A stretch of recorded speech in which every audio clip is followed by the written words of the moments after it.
Lord asked from this prideful young minister? I see that you pray. I see where you go. I see what you do for me. But there's one thing I want. I want you to set your pride aside. I want you to love that brother or sister like I do.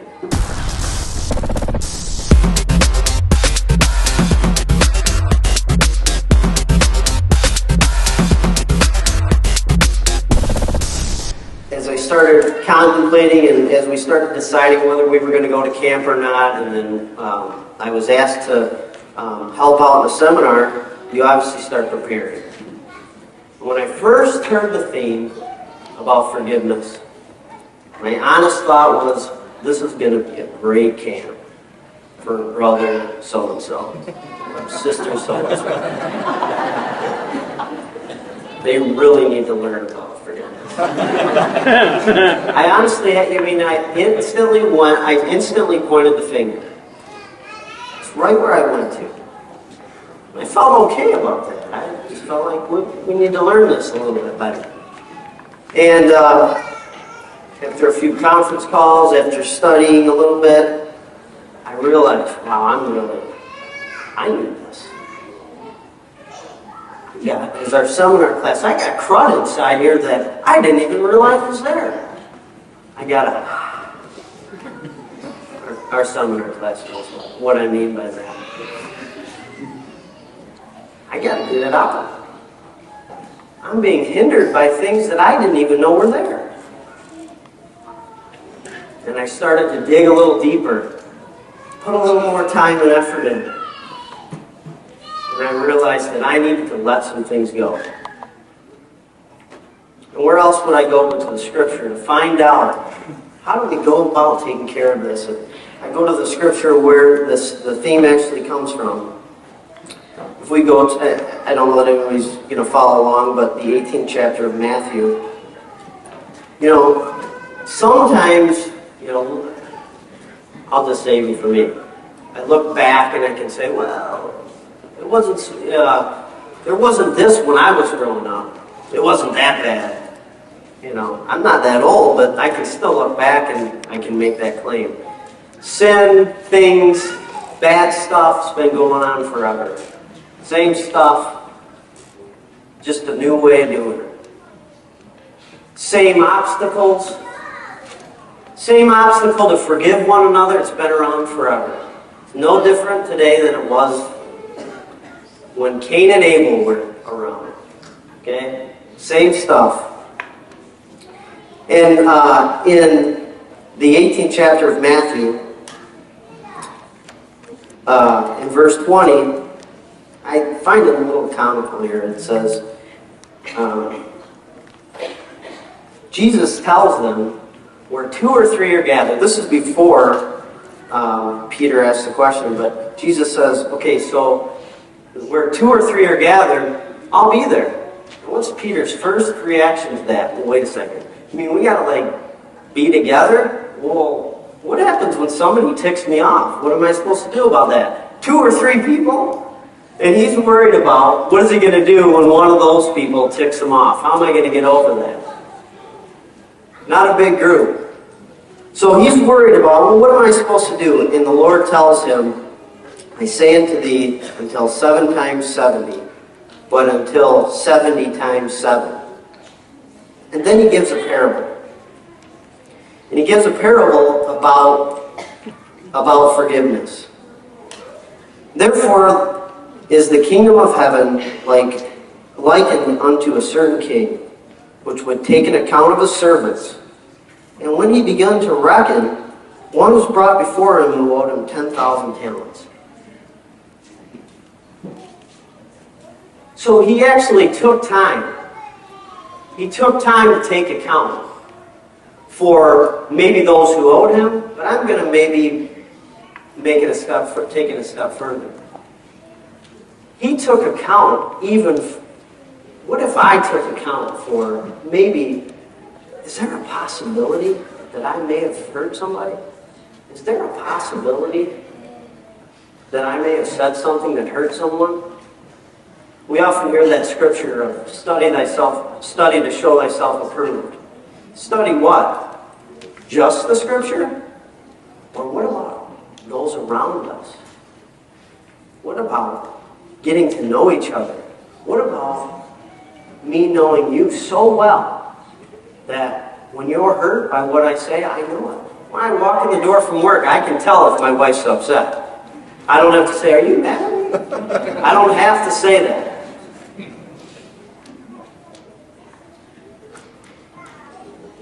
He reckoned. He took account. He sat down and took time and said, what do I got here? What do I have to work with? Is there people that have bothered me?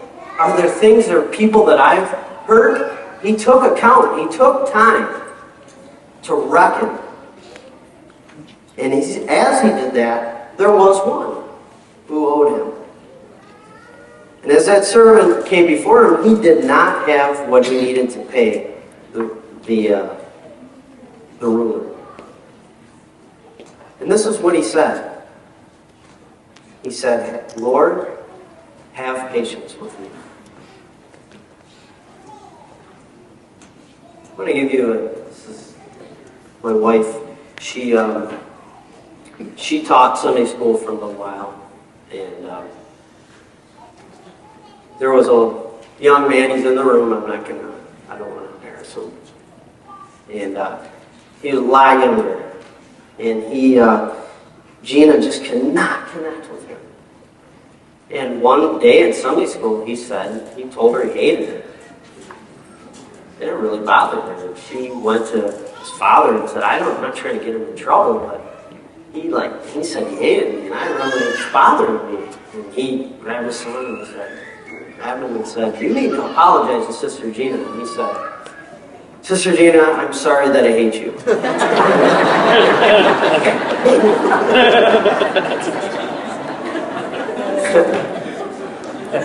Sometimes, in other words, we say that. That's our apology.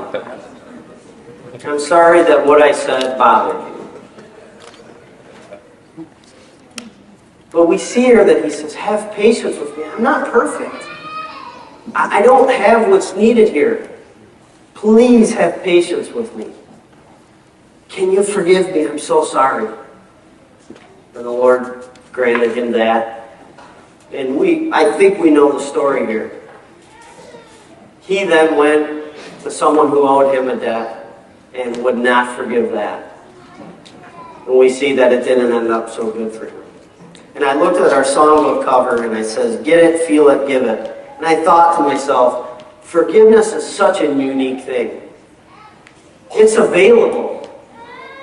It's available to everyone because of Jesus' blood. It's available.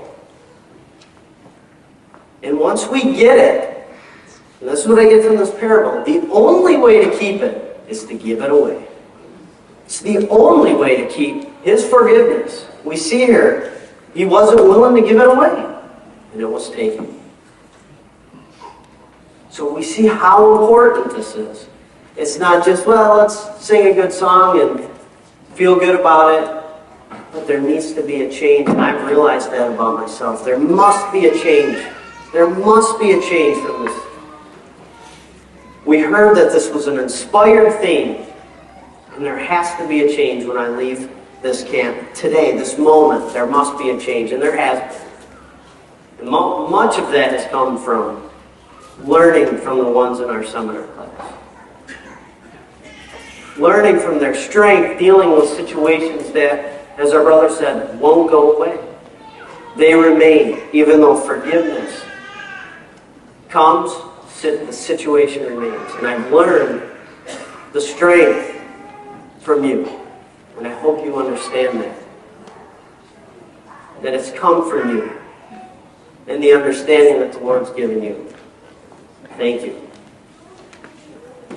But I do want to tell you a story. I don't know if you've ever heard the story of the prideful young minister. It goes a lot like the rich young ruler. It's a lot like that story. I really love that story because it makes it personal to me. There's a minister young minister, and I once knew a minister. And he did all the right things. He prayed, he sang, he visited the sick. He went to church, he went to Sunday school, he went to MBA. He was even an MBA vice president.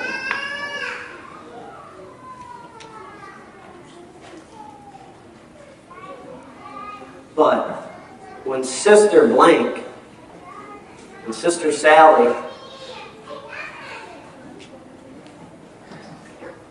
she gets up and testifies, it just drives me crazy the way she talks. When Brother Benny, he's always trying to tell me what to do.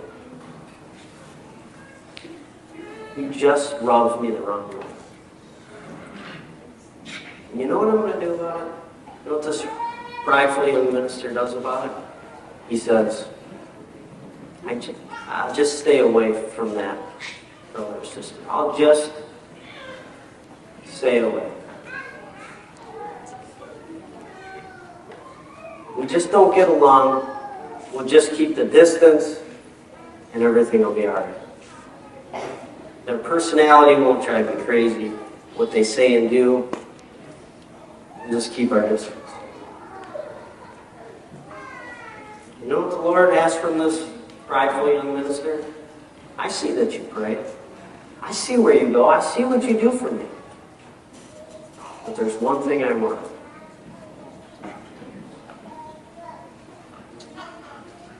I want you to set your pride aside. I want you to love that brother or sister like I do and follow me. I want you to care enough about that brother or sister. I want you to care enough that you'll do what it takes to not let that be an obstacle.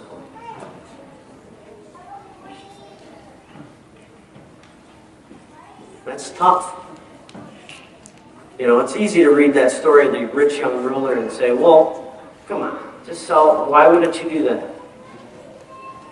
And I do it my own way every day. And somehow think that I'm doing it justice, that I'll just stay away from my brother or sister. Do you think the Lord had that in mind when He set up His church?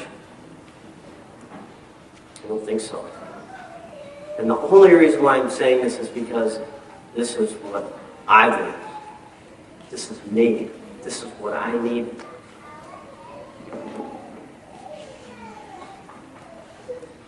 And tonight, we've heard expressed that when the Lord was on the cross, He said, Father, forgive them because they don't know what they're doing. And I'm sorry to say tonight, I know what I'm doing. I can't make that claim that I don't know what I'm doing. I know. And that's a scary place to be. I know what I'm doing and I do it anyways. I can't fall under that banner.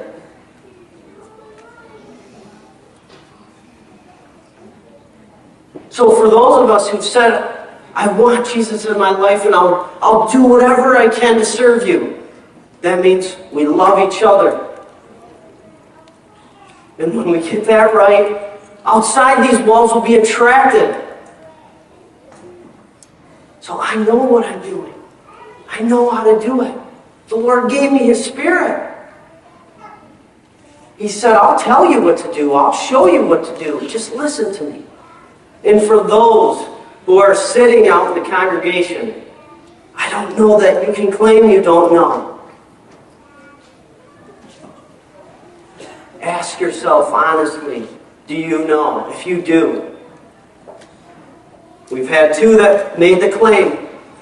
I know what I'm doing now and I want to follow Jesus. So if you know what you're doing,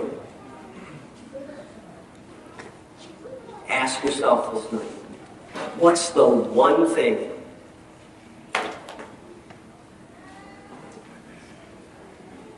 What's the one thing? And I'm asking you to think about it. If you can right now, think of the one thing that you need to give over to Christ tonight. And follow it. And I know from the Scripture, I know from what he says here,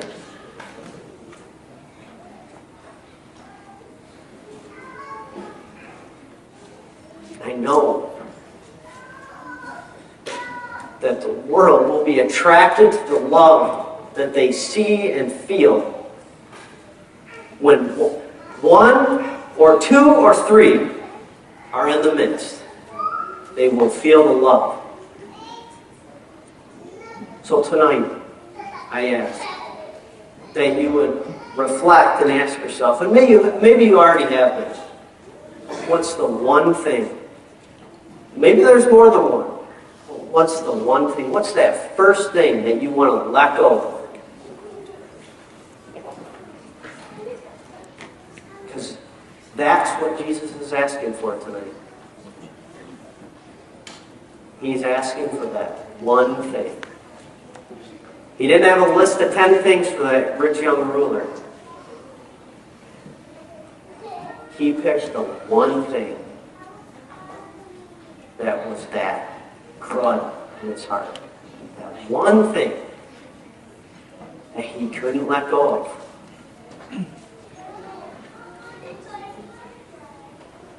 And we know when we let go what the Lord does for us. He blesses us beyond measure.